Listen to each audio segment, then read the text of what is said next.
As the cabin grew silent, Jasmine Washington calmly reached into her bag and produced her Federal Aviation Administration credentials.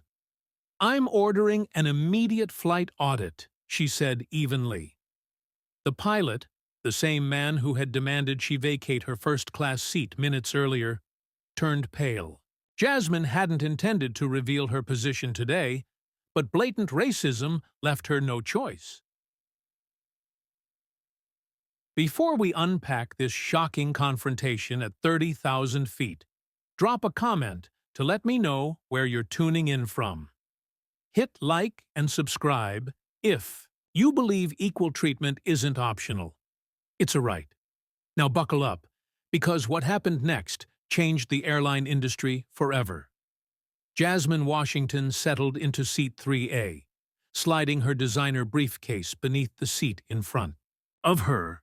At 42, the senior FAA safety inspector had earned every stitch of the tailored navy pantsuit that framed her deep brown skin.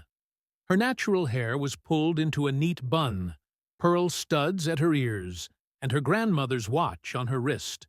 Professional, polished, exhausted. 3 grueling airport inspections in 48 hours had left her drained. This flight, Delta 2576, Atlanta to Chicago, was supposed to be 2 hours of much-needed rest. She'd even cashed in miles for a first-class upgrade. "Welcome aboard," Flight Attendant Heather Bailey said warmly. Jasmine smiled back. "Sparkling water with lime, please." The first-class cabin filled quickly. Wide leather seats, glassware instead of plastic, and an air of quiet privilege. A white businessman in his 50s, Tyler Crawford, took the seat beside her, offering a polite nod after a brief flicker of surprise. Jasmine knew that look. The subtle calculation people made when they saw a black woman in a space they didn't expect her to occupy. In the cockpit, Captain Richard Maxwell, 58, prepared for departure. His record was clean, but whispers about his old-school views floated among crew. His first officer, Derek Johnson, a black pilot in his mid-30s, ran checks beside him, occasionally glancing through the open door at boarding passengers. Jasmine overheard a snippet from the flight attendants.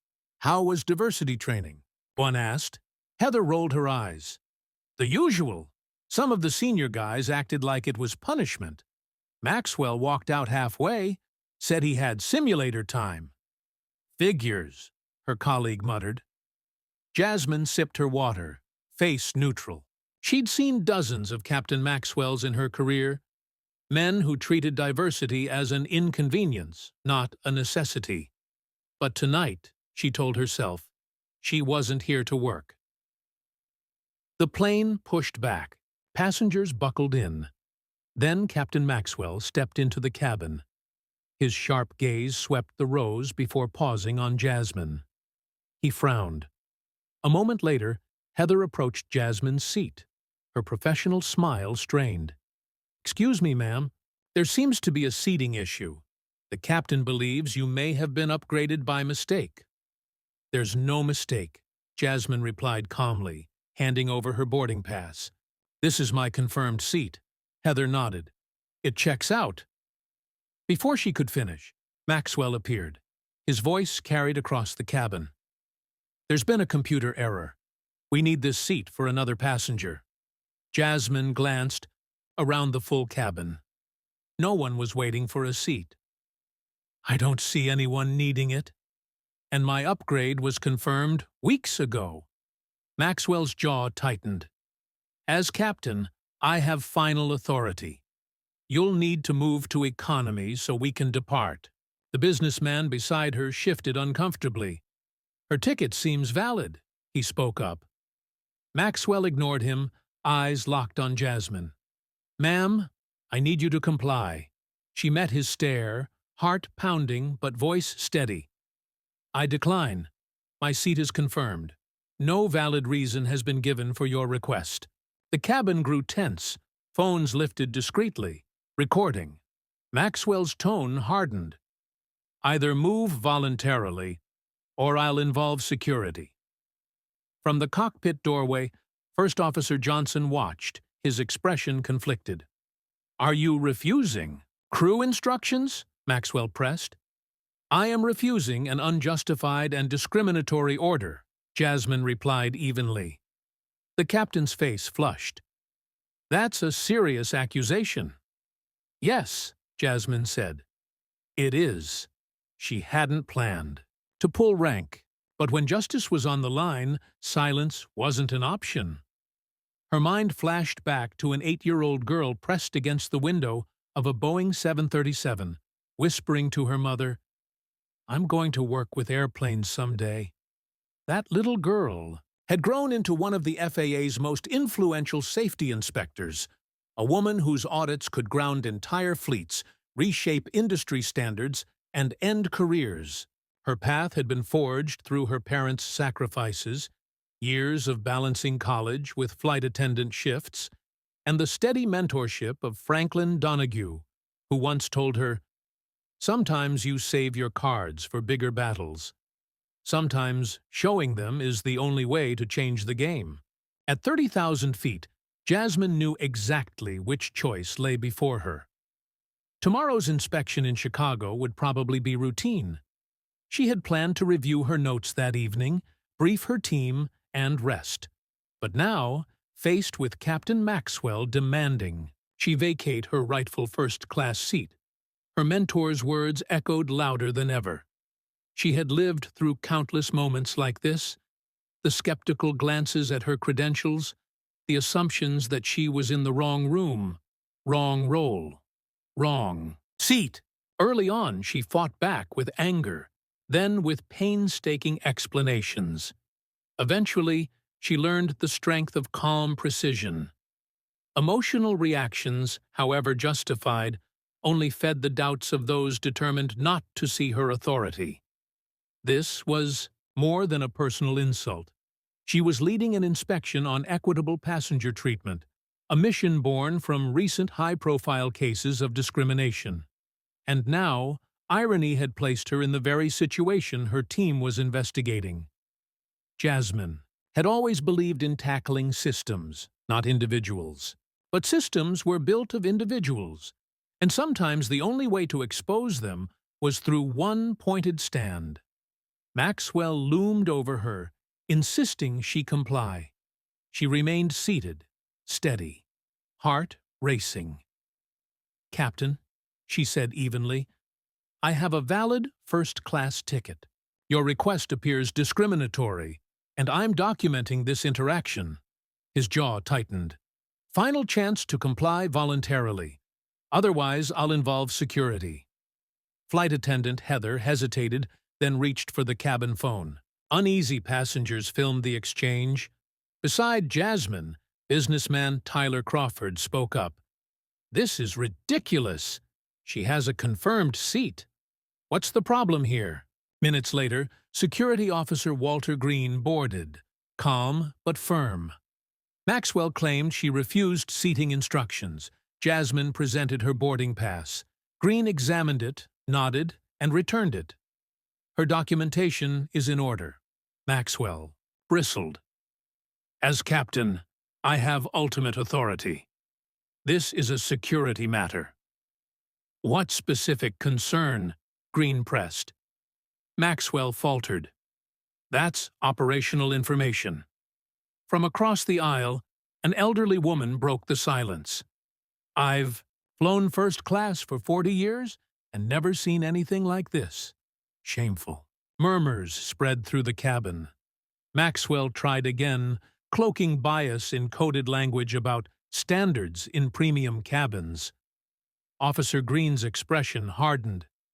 "Captain, unless you can cite a clear safety issue, this is customer service, not security." Pushed to the brink, Maxwell threatened, "Remove her, or I'll declare her a flight risk. She'll go on the restricted flyer list." The tension was electric. Phones filmed. Passengers whispered, and Jasmine knew the moment had come. She reached into her handbag, withdrew a leather credential wallet, and handed it to Officer Green. His eyes widened as he read aloud, Federal Aviation Administration. The cabin fell silent. Every eye focused on the small leather wallet being returned to Jasmine's hand. Jasmine Washington rose from her seat, standing at her full height of 5'8" in. When she spoke, her voice carried the weight of federal authority rather than that of a contested passenger. I'm Senior Safety Inspector Jasmine Washington, Federal Aviation Administration, she announced clearly. Based on what I've witnessed, I am officially initiating an unscheduled operational safety audit of this flight, with particular focus on crew decision-making protocols and passenger treatment standards. Captain Maxwell's face drained of color so rapidly that for a moment he appeared ill. First Officer Johnson, still standing near the cockpit, straightened his posture instinctively. This is Maxwell began, then faltered. A legitimate exercise of FAA oversight authority. Jasmine completed for him, her tone professional rather than triumphant. Officer Green, would you please notify your supervisor that we'll need access to the security office for initial documentation? I'll also need the airline's ground operations manager on site immediately. Green nodded, professional training overriding his surprise. Yes, ma'am. Right away. Maxwell found his voice, though it had lost its commanding edge. This is an unnecessary delay. I was simply following standard protocols, for we'll document exactly which protocols were followed. Jasmine interrupted crisply. Every airline operating in U.S. airspace is required to provide specific, non-discriminatory reasons for any passenger receding request. I didn't hear any such reason provided, but perhaps it exists in your documentation. She removed her phone and dialed a number from memory. This is Washington, authorization code, Sierra Tango 947. I'm initiating an unscheduled operational safety audit on Delta Flight 2576 at Atlanta International. I'll require immediate access to all flight documentation and crew records. Throughout the cabin, reactions varied wildly. Some passengers appeared confused, others relieved. Several had their phones raised, still recording.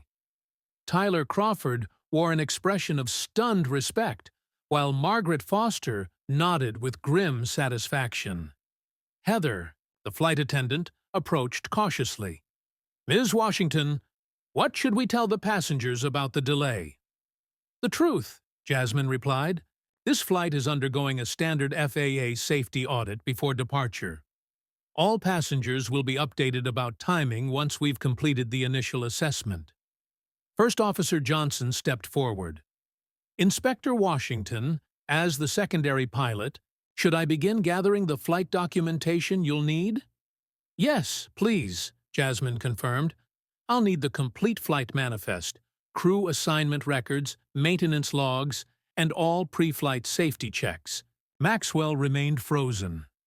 His authority suddenly evaporated. The power dynamic had shifted completely, leaving him visibly struggling to process the reversal. This is, he began again. Standard procedure, Jasmine supplied.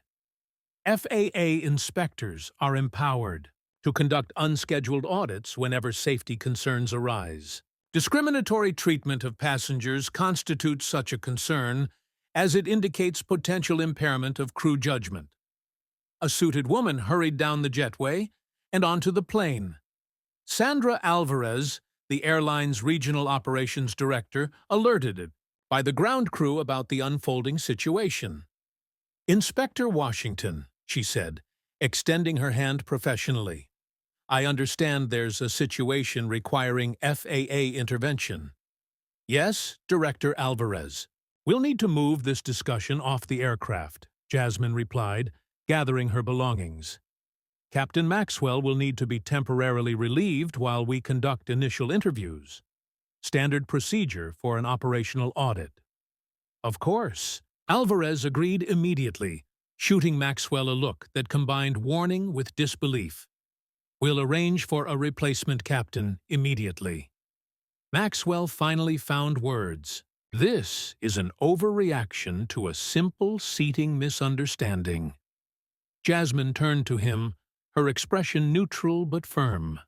Captain, every interaction between crew and passengers is subject to federal safety regulations which explicitly prohibit discriminatory treatment. You demanded I relocate without providing any valid operational reason, then threatened security action when I requested justification. That's not a misunderstanding. It's a potential violation of FAA regulations. Passengers, we apologize. For the delay, Sandra Alvarez announced to the cabin. This flight is currently undergoing an FAA safety review. We'll provide updates as soon as possible, and compensation vouchers will be issued for the inconvenience. As Jasmine moved toward the exit, escorted by Alvarez and Officer Green, she paused beside First Officer Johnson. I'll need your observations, as well once we've established the preliminary documentation. Johnson nodded solemnly. Yes, ma'am. I'll cooperate fully. Maxwell watched helplessly as his career began unraveling before his eyes, all because he couldn't accept that a black woman belonged in first class, not realizing she belonged in a position of authority far beyond his own. The airport conference room rapidly transformed into an impromptu investigation headquarters. Jasmine sat at the head of the glossy table, systematically organizing documents as they arrived. Her FAA laptop was open, connected to the AWI's secure database as she logged the official audit initiation. Sandra Alvarez, the airline's regional director, sat tensely to her right. Across from them, a hastily summoned airline legal representative named Martin Freridman adjusted his tie repeatedly, clearly unprepared for a Saturday crisis. To be clear, Jasmine stated, her tone methodical, this audit is now examining two separate issues: the specific incident involving Captain Maxwell's conduct and the broader pattern it may represent within your airline's culture. We take allegations of discrimination extremely seriously, Alvarez began, her corporate training evident in the careful phrasing. I'm not making allegations, Jasmine corrected. I'm documenting observed behaviors that potentially violate federal aviation regulations. Regarding equitable passenger treatment, Officer Green entered with a sealed envelope. The security camera footage you requested, Inspector Washington. Thank you, she replied, signing the chain of custody form. The door opened again, admitting First Officer Derek Johnson, his uniform crisp, but his expression troubled. Captain Maxwell had been escorted to a separate room where he awaited questioning with a pilot's union representative. First Officer Johnson, Jasmine acknowledged, please sit down. I need your candid observations of today's incident, as well as any relevant historical context regarding Captain Maxwell's interactions with passengers. Johnson hesitated, career preservation instincts visibly conflicting with professional integrity. Your testimony is protected under federal whistleblower statutes. Jasmine reminded him, no retaliatory action can legally be taken based on truthful statements made during an official safety audit. Johnson straightened. Today's incident wasn't isolated. Inspector, I've flown with Captain Maxwell for 3 years. During that time, I've observed at least 7 similar situations involving passengers of color in premium cabins. Alvarez inhaled sharply, while the lawyer scribbled urgent notes. Were these incidents reported? Jasmine asked, already suspecting. The answer: yes, Johnson confirmed. I personally reported 2. Several flight attendants reported others. To my knowledge, no substantive action was ever taken. Jasmine nodded, unsurprised. We'll need access to those reports. There's more. Johnson continued. Commitment to truth, now overriding caution. Last month, during our required diversity training session, Captain Maxwell walked out halfway through. When questioned later, he told several colleagues it was political correctness, nonsense that interfered with real safety priorities. Jasmine methodically documented each statement, building the framework of a case that was expanding beyond one incident into a pattern of institutional failure.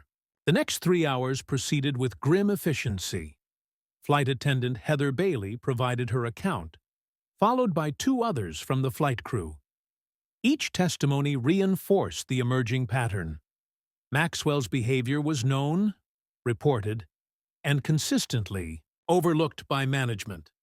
"We've accessed Captain Maxwell's service record," Jasmine informed Alvarez, turning her laptop to display the file. "In the past 5 years, there have been 11 documented passenger complaints regarding his conduct, 9 involving passengers of color. Each was dismissed as unsubstantiated or resolved through passenger compensation." Alvarez's professional composure cracked slightly. "I wasn't aware of." "That's precisely the problem," Jasmine interrupted. "As regional director, you should have been notified of any pattern of complaints against flight crew, particularly command personnel. The fact that you weren't suggests a systemic failure in your reporting procedures. The airline's damage control machinery had fully activated by now. Vouchers were being distributed to delayed passengers, and a replacement captain, Elizabeth Chen, a veteran pilot with an exemplary record, had been assigned to the flight. "We'll need to interview Captain Maxwell now," Jasmine stated, gathering her materials. "But first, I want to review the passenger receipting statistics from the past 2 years. The data request sent Freridman into fresh anxiety.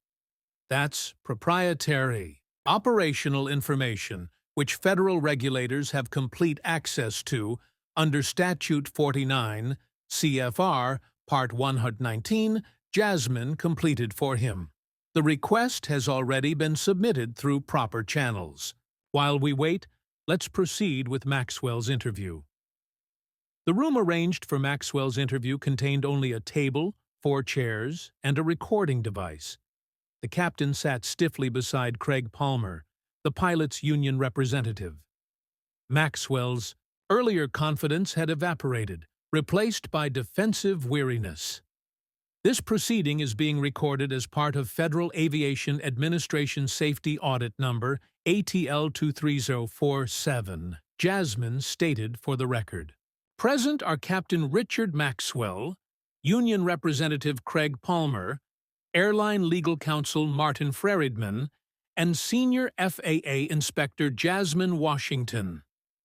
She placed Maxwell's service record on the table between them.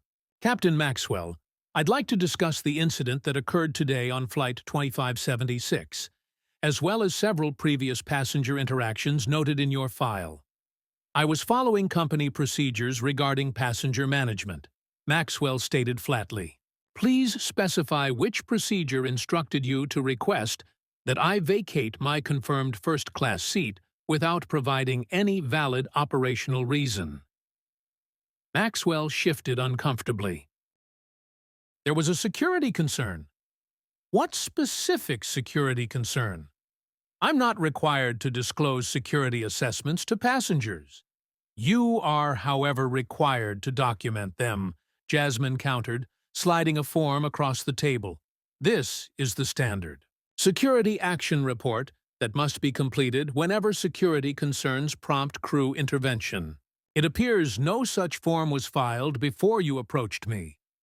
Palmer, the union representative, winced slightly. "Furthermore," Jasmine continued, "FAA regulation requires that any passenger receding based on security concerns must be documented with specific observable behaviors that prompted the action. Simply stating, security concern without documentation constitutes regulatory non-compliance." Maxwell's defense crumbled further when confronted with statistics hastily compiled by the airline's data team.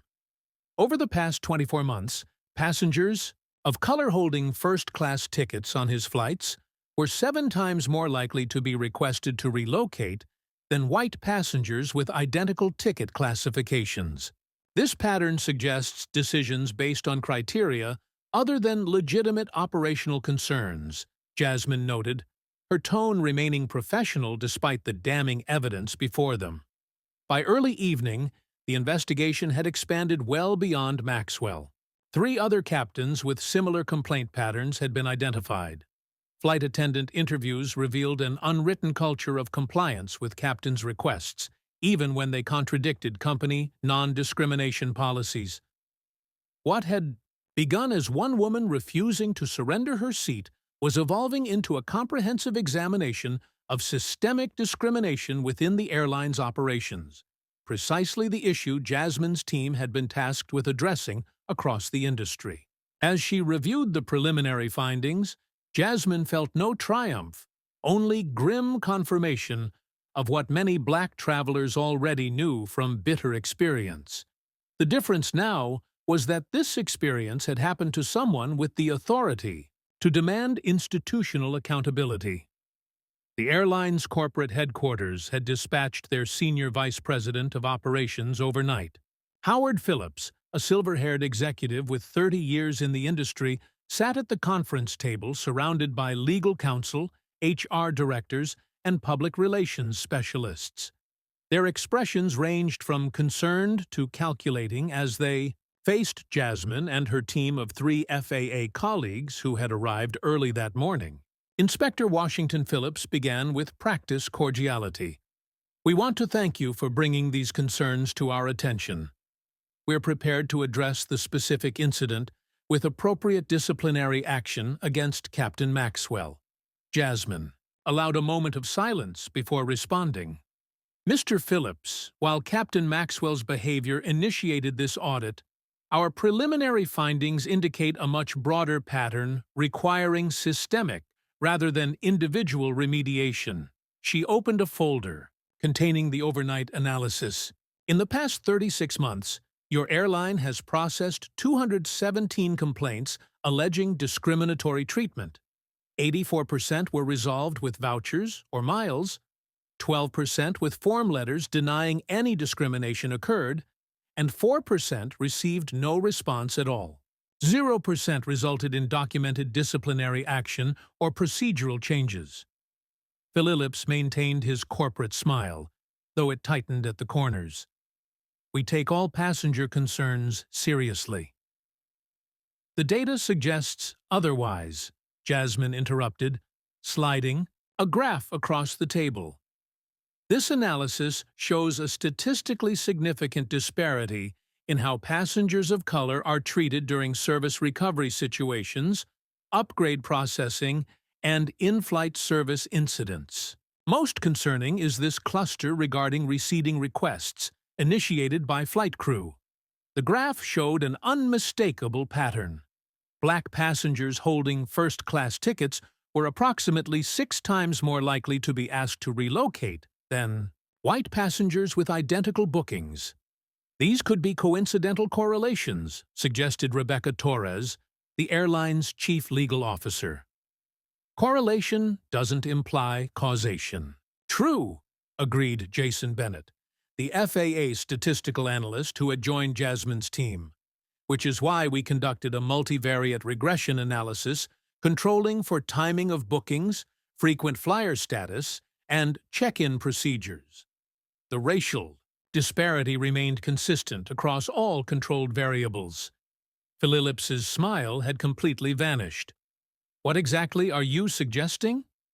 "I'm not suggesting anything," Jasmine replied calmly.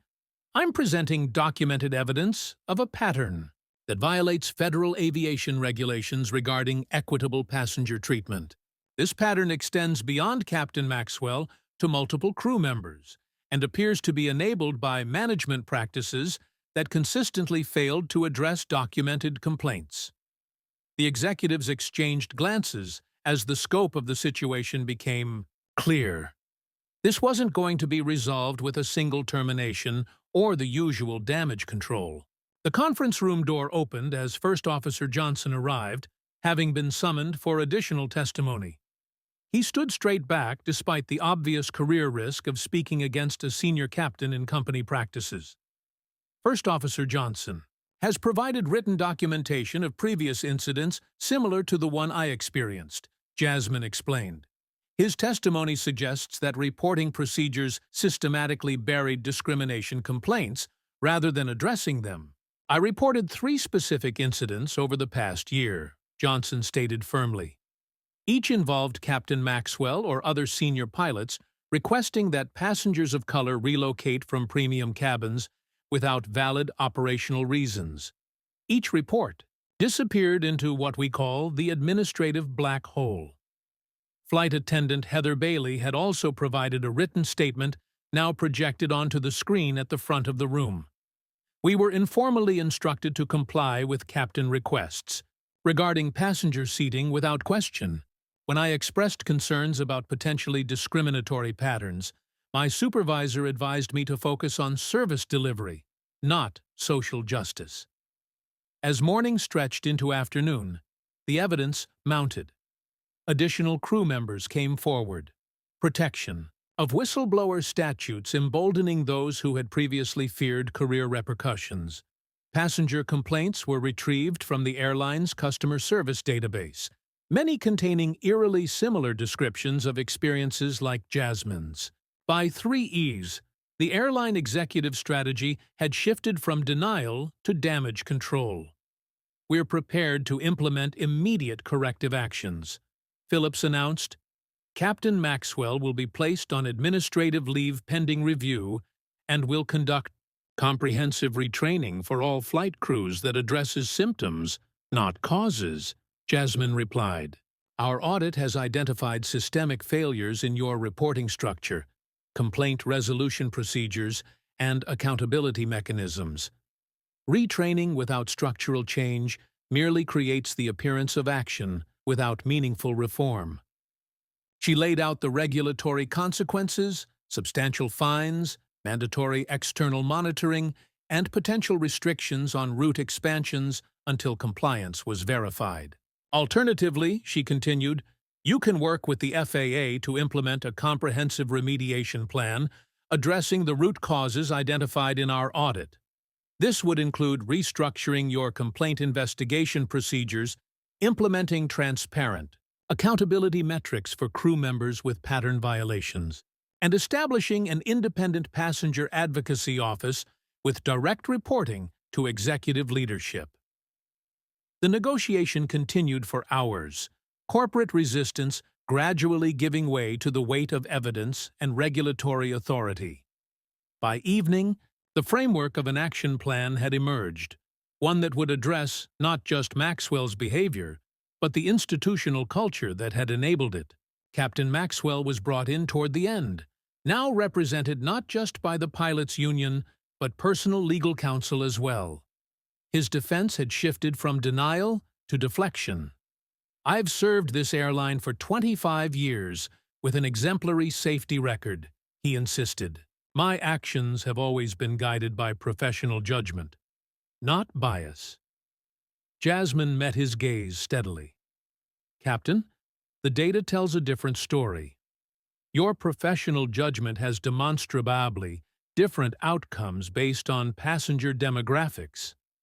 That pattern exists across multiple flights, multiple years, and multiple witnesses. Maxwell's facade finally cracked. The standards were different when I started flying. Now everyone's so sensitive about everything. Aviation standards evolved constantly, Jasmine replied. Pilots who insisted on maintaining outdated navigation practices despite new technology would be removed from service. Safety culture requires adaptation to new understanding, including recognition that equitable treatment is not sensitivity, it's a regulatory requirement. As the meeting concluded, Phillips approached Jasmine privately. This could have been handled with discretion. You've created a situation that may damage the entire airline's reputation. Jasmine gathered her documents calmly. Mr. Phillips, I didn't create this situation. I merely experienced and documented it. The damage to your reputation began long before I boarded that flight, with every passenger who experienced discrimination and wasn't believed, every complaint that was buried, every employee who was told to prioritize hierarchy over equity.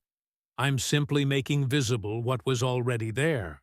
She left him standing in the conference room, surrounded by the evidence of systems that had failed not just her, but countless passengers before her. The boarding process for the rescheduled Delta Flight 2576 proceeded with unusual care. Passengers who had chosen to wait rather than accept rebooking on other flights now moved through the jetway, many exchanging knowing glances or whispered comments about the previous day's events. Several smartphone videos of the confrontation had already accumulated thousands of views online, with major news outlets beginning to pick up the story. Jasmine Washington returned to seat 3A, her FAA credentials now securely tucked away. She had no desire to trade on her authority. She simply wanted what every passenger deserved: safe, respectful transport to her destination. Captain Elizabeth Chin stood at the cockpit door, personally greeting passengers as they boarded. An unusual but welcome gesture after the previous day's tensions. At 52, Chen was a veteran pilot with an exemplary service record spanning 27 years.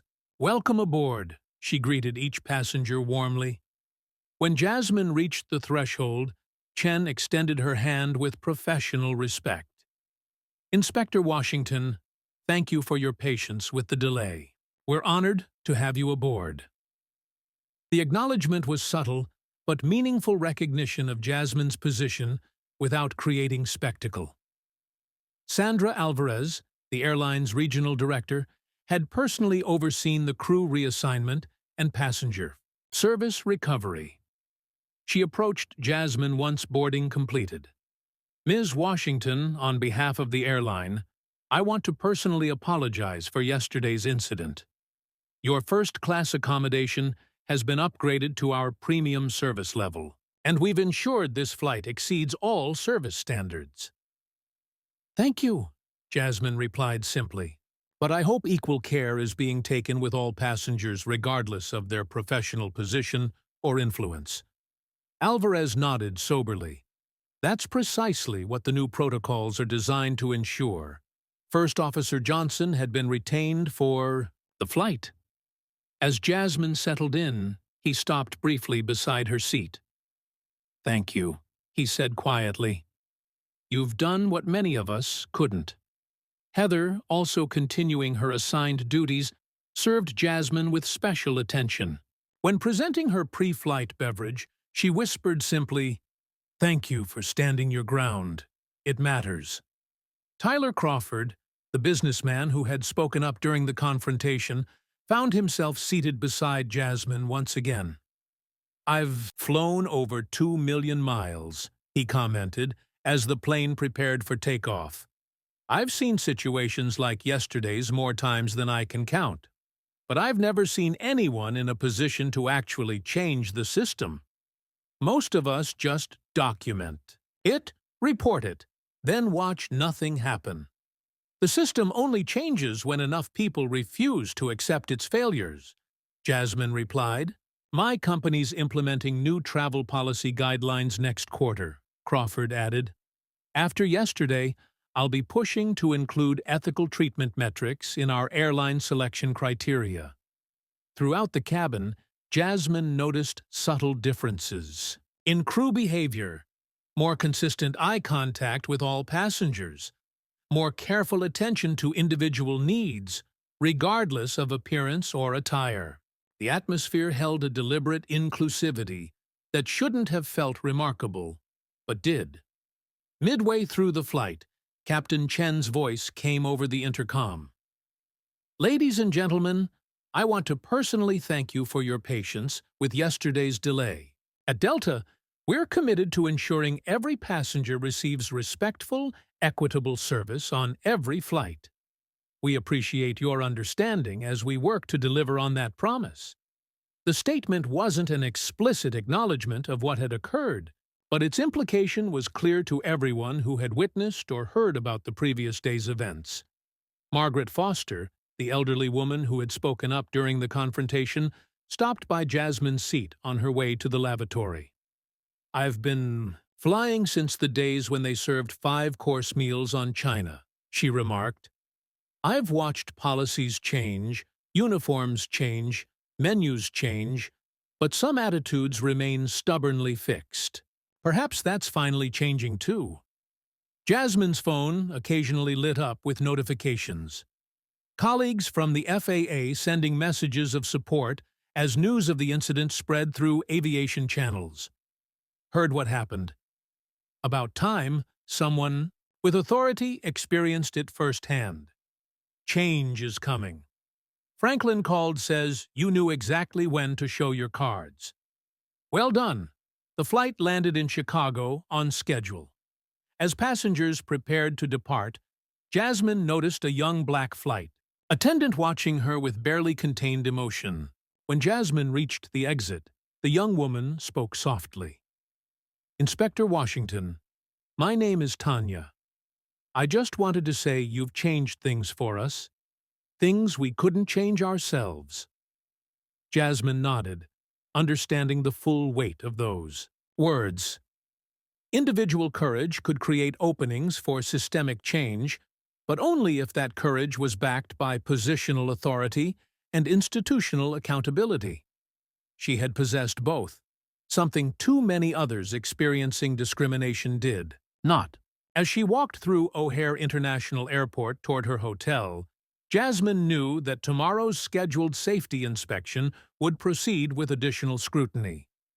The incident had illustrated precisely why the FAA's new equity compliance initiatives were necessary and why they required rigorous enforcement.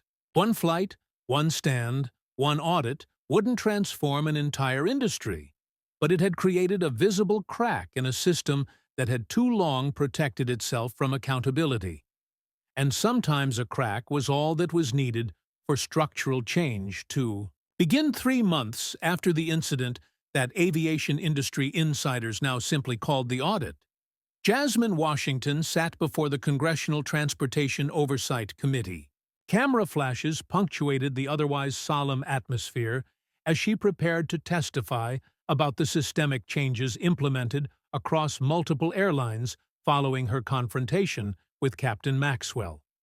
Inspector Washington began Congresswoman Eleanor Barnes, committee chair. "Would you please summarize for this committee the findings of the comprehensive review your team conducted and the resulting industry-wide reforms?" Jasmine adjusted the microphone. "Our investigation revealed patterns of discriminatory passenger treatment that extended well beyond a single incident or airline. Following our initial findings, we expanded our audit to 17 major carriers and identified statistically significant disparities in how passengers of color were treated across multiple service categories, particularly regarding seating in premium cabins." The hearing room remained silent as Jasmine outlined the sweeping changes now being implemented. Mandatory blind review processes for passenger complaints, removal of flight crew discretion for passenger reseating except in documented safety emergencies, and independent oversight committees with direct reporting to both airline leadership and FAA regulators. Captain Richard Maxwell had taken early retirement rather than face disciplinary proceedings. While the airline had carefully framed his departure as unrelated to the audit, industry insiders recognized the connection. More importantly, his case had sparked uncomfortable but necessary conversations throughout the aviation community about unconscious bias and its impact on passenger safety and dignity. Following the hearing, Jasmine reviewed the preliminary statistics from the first quarter under the new protocols. Discriminatory reseating incidents had decreased by 78% across participating airlines. Complaint resolution processes had been standardized and transparentized with quarterly public reporting requirements. First Officer Derek Johnson had received his 4 stripes, promoted to captain 2 months after the incident. His first official communication in his new position had been a brief email to Jasmine. Command decisions reflect values. Thank you for showing us better ones. Flight attendant Heather Bailey had accepted a position on her airline's newly formed Diversity and Inclusion Committee, bringing frontline perspective to policy development. Her initial recommendation that all passenger reseating requests be documented with specific non-discriminatory justifications had been adopted as standard procedure across the industry. The business impact had proven significant as well. Corporate fee. Travel policies increasingly incorporated equity metrics and airline selection criteria, influenced partly by executives like Tyler Crawford, who had witnessed discrimination firsthand and recognized its broader implications. Margaret Foster, the elderly passenger who had spoken up during the confrontation, had published a widely circulated opinion piece titled, "What I Learned at 72 About Privilege in Modern America." Her perspective as a wealthy white woman acknowledging her own blind spots had reached audiences who might have dismissed the same message from other sources. Most meaningful to Jasmine was the letter that had arrived at her office the previous week. Dear Inspector Washington, I'm Amara Johnson, age 14. I saw the video of what happened on that flight. I've always wanted to be a pilot, but sometimes doubted whether someone who looks like me could really succeed in aviation. Watching you stand your ground changed something for me. I've applied for the Young Eagles program and started studying for my ground school tests. Someday, I hope to fly the skies you've helped make fairer for all of us. Thank you for your courage. Franklin Donahue, Jasmine's longtime mentor, had visited her office after the congressional hearing. At 71, he moved more slowly now, but his mind remained sharp as ever. You knew exactly when to show your cards, he'd said with quiet pride, and you played them perfectly.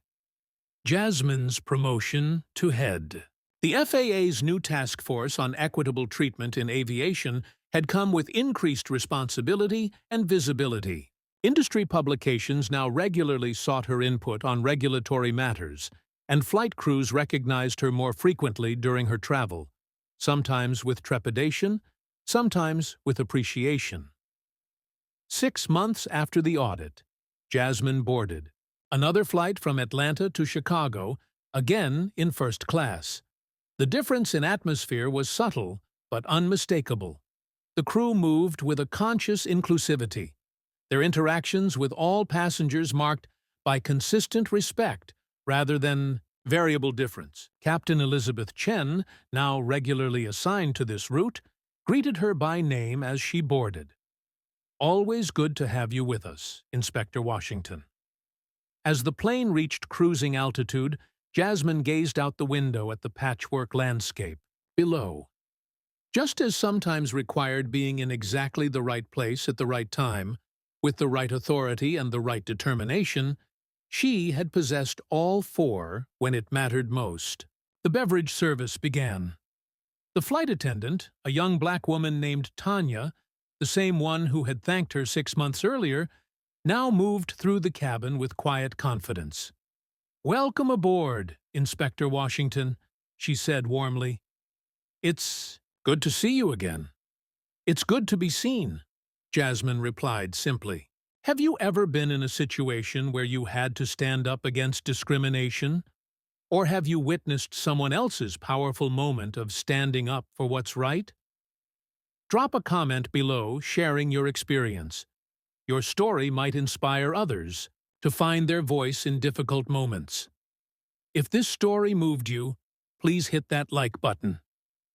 Subscribe to our channel for more inspiring true stories of courage and justice, and share this video with someone who needs to hear it. Remember, change doesn't always come from grand gestures. Sometimes it starts with one person refusing to move from their rightful place. Thank you for watching, and remember, your seat at the table isn't just about where you sit. It's about changing the table itself for those who come after you. Jasmine Washington's experience teaches us that systemic change often requires both personal courage and institutional authority. When discrimination occurs, the most powerful response isn't always immediate confrontation, but strategic revelation of one's position and capabilities at the right moment. This story illustrates how bias operates not just through individual actions, but through systems that normalize and protect those actions through inadequate reporting mechanisms and accountability structures. The aviation industry's transformation following the audit demonstrates that meaningful change requires addressing root causes rather than symptoms.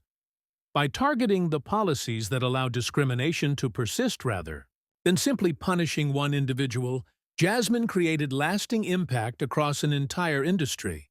Her story reminds us that justice isn't just about personal vindication, but about reshaping structures to prevent others from experiencing similar treatment.